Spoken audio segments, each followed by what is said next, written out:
vamos a poner un poquito de interés a esto porque sí que me parece que es realmente contenido de bastante valor.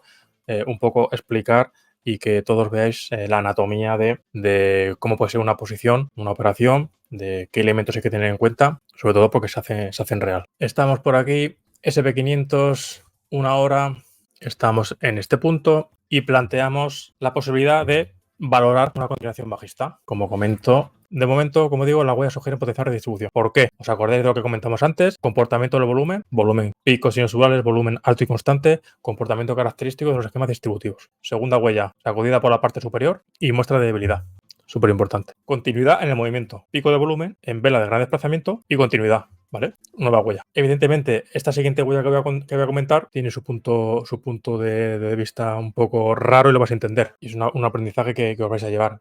No podemos tratar este movimiento como que el volumen ha disminuido, ¿vale? En comparación con esto. ¿Por qué? Porque se trata de momentos distintos. Este es otro error que mucha gente comete. Si tú estás analizando el volumen premercado, es evidente que va a tener menos volumen que en cualquier otro momento dentro del mercado regular de USA. Entonces, no me vale que me digas que este movimiento tiene características correctivas porque el volumen es menor, porque ha disminuido. No, perdóname. O sea, el volumen ha disminuido porque el momento temporal donde se ha dado este movimiento, este desplazamiento, es fuera de mercado, ¿vale? No es por otra cosa. Yo quiero analizar esa disminución de volumen con todos los participantes dentro. Ese es el tema. En este punto no. Cuando el mercado ya empieza a retroceder, tras haber visto todas estas huellas, que si os dais cuenta es una estructura no convencional, es una estructura donde no se observa realmente bien, esto viene de aquí, ¿vale? Viene de caer. No se observa realmente bien la parada del movimiento bajista, tiramos un perfil. Una vez que yo veo esta guarrería, lo que hago es, ¿qué es lo objetivo? Y antes de que se produzca esta ruptura, ¿qué es lo objetivo? Que esto es una rotación, ¿vale? Pues tiro un perfil que incluya la distribución de volumen de todo eso. ¿Para qué? Para identificar los niveles operativos clave. Una vez que el mercado rompe por abajo, mis escenarios o el mapa de ruta pasa por identificar contexto bajista. ¿Por qué? Porque venimos de sacudir y de romper por abajo, ¿vale? Contexto bajista porque en este punto nos encontramos por debajo de este nivel y del valor a low. Contexto bajista. Zonas operativas identificadas. Identificación de zonas operativas. El mínimo más bajo de la estructura, ¿vale? De todo esto, zona operativa número 1, el valor a low del perfil, zona operativa número 2. Sencillo. A partir de ahí, ¿qué hacemos? Gatillo, entre paréntesis. ¿Por qué entre paréntesis? Porque tengo que ver en cuál de esos dos niveles operativos o zonas operativas el mercado va a dejarme ese gatillo de entrada, esa rotación bajista, ese patrón de velas que me dará señal en corto. O aquí, o en ningún lado. Pero tiene que ser en alguno de los dos sitios. Y además dibujo un comportamiento tipo, un esquema rápido de giro, donde tenemos una primera llegada y una sacudida, ¿vale? Eso es eso y eso.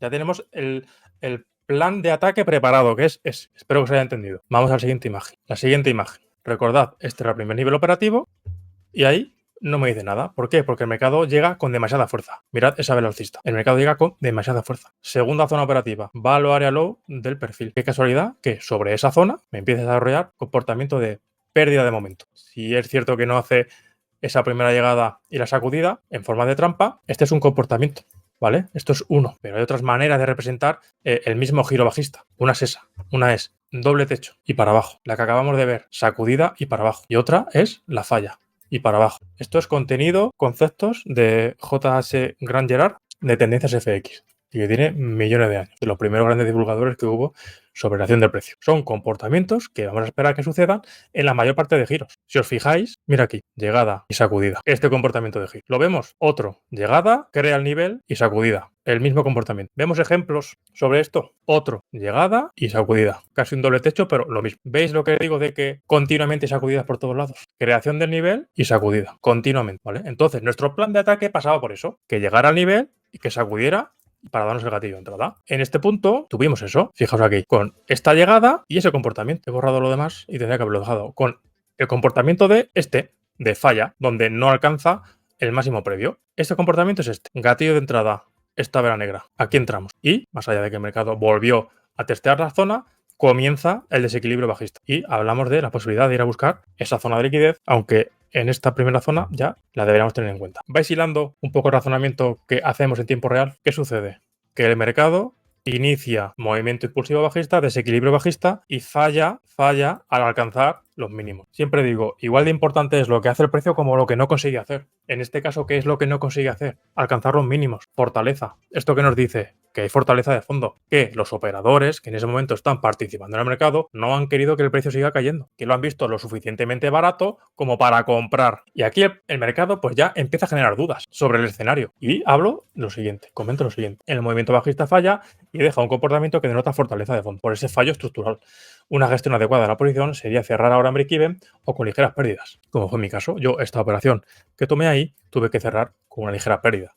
¿Por qué? Porque ya no estaba seguro, el escenario ya no me estaba dando la suficiente confianza como para seguir valorando que se diera este movimiento bajista. Porque si os fijáis, tenemos este fallo estructural, que el mercado es incapaz de alcanzar los mínimos y que además, fíjate cómo nos deja ese giro nube. Por un lado tenemos la parte más objetiva, que es que el mercado aún se encuentra por debajo de la zona de valor. Eso es lo único objetivo que hay en todo esto. Lo único objetivo en todo el análisis del mercado actual es que ha intentado penetrar en diferentes ocasiones y ha fallado, y que por tanto aún se encuentra por debajo. Y esto nos establece un sesgo bajista todavía hasta que no lo recupere. Y por contra, tenemos este fallo estructural, que el mercado no ha tenido la capacidad suficiente de seguir empujando hacia abajo.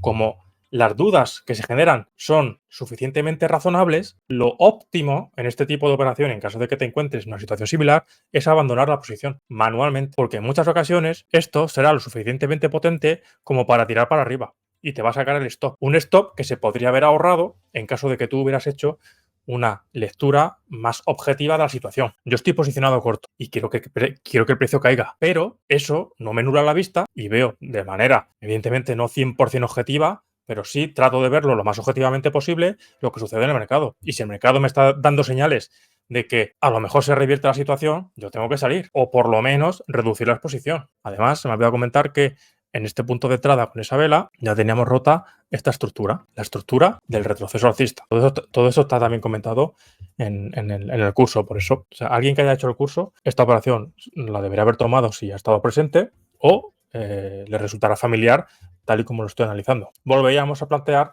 la posibilidad de, vale, ¿qué sucederá aquí? ¿Qué sucederá? Porque objetivamente estamos por debajo, como digo, de la zona de valor, podemos seguir planteando la posibilidad de un nuevo corte. Vamos a seguir avanzando y lo que sucede es que nos deja el gatillo de entrada. Sacudida nueva de estos máximos, sacudida de máximos, de nuevo sobre la zona operativa que se sigue manteniendo por debajo de la zona de valor, sobre el valor a low, nueva reacción bajista en este caso. Llegada al nivel, pequeña sacudida, patrón envolvente que se conoce por acción del precio, patrón comportamiento bajista y para abajo. ¿Vale? Aquí tenemos la primera entrada que hice, donde cuando ya me di cuenta de que la cosa está difícil y que a lo mejor se debería gestionar de manera más agresiva, cerramos teniendo esa pequeña pérdida y una vez que vemos la aparición de un nuevo gatillo de entrada sobre la zona operativa, se decide entrar de nuevo y se toma, ¿vale? En este caso, como era por noticia, decido cerrar la posición antes de cuando debería hacerlo por el miedo, ¿no? Evidente y latente de que en noticias la alta volatilidad, lo mismo estás aquí como que te revuelve y que es luego lo que sucedió, ¿no? Esto ha empezado a subir y ahora mismo el contexto es de total fortaleza por parte del SP500 como hemos visto anteriormente. Entonces, esto es muy importante. Haber entrado una vez, ver que tu operación no se desarrolla según lo esperado y tener la capacidad suficiente de no voy a dejar ni que toque el stop loss. La cierro antes y si me deja una nueva operación, entro. Y a lo mejor me lo hubiera dejado en compra. Yo hubiera estado también pendiente de eso. El escenario alternativo era que el mercado en cualquiera de estos puntos reingresara de manera efectiva. Si me dejara algún tipo de test sobre la zona operativa, que la zona operativa sigue siendo la misma, yo aquí posiblemente hubiera comprado buscando ese movimiento. O sea, la clave es que hay que estar preparado para todo tipo de escenarios.